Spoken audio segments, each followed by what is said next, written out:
శుక్లాంబరధరం విష్ణుం శశివర్ణం చతుర్భుజం ప్రసన్నవదనం ధ్యాయేత్ సర్వవిఘ్నోపశాంతయే. శమయతే పాపం శమీ శత్రు నివారిణి అర్జునస్య ధనుర్ధారి రామస్య ప్రియదర్శిని. చెడుపై మంచి సాధించిన విజయమే విజయదశమి.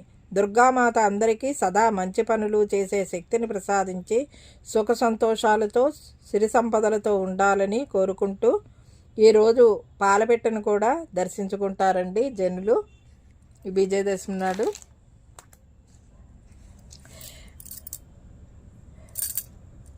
పదకొండవ రోజు శ్రీ రాజరాజేశ్వరీ దేవి ఆశ్వీజ శుద్ధ దశమి. శరన్నవరాత్రుల్లో చివరి రోజైన దశమి నాడు అమ్మవారిని శ్రీ రాజరాజేశ్వరి అలంకారంలో చూస్తాము.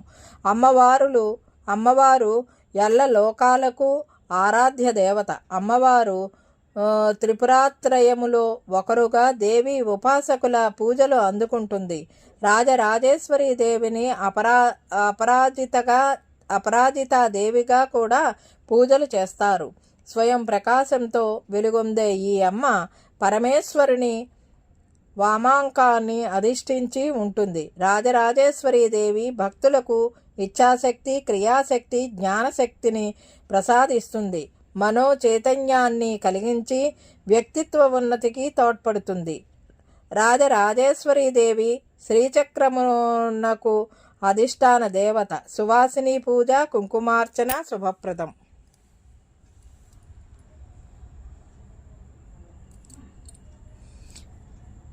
బ్రహ్మి, మహేశ్వరి, కౌమారి, వైష్ణవి, వారాహి, ఇంద్రాణి, చాముండ, మహాలక్ష్మి ఈ 8 మంది దేవతామూర్తులతో కొలువై ఉన్నటువంటిదే రాజరాజేశ్వరి దేవి అవతారం.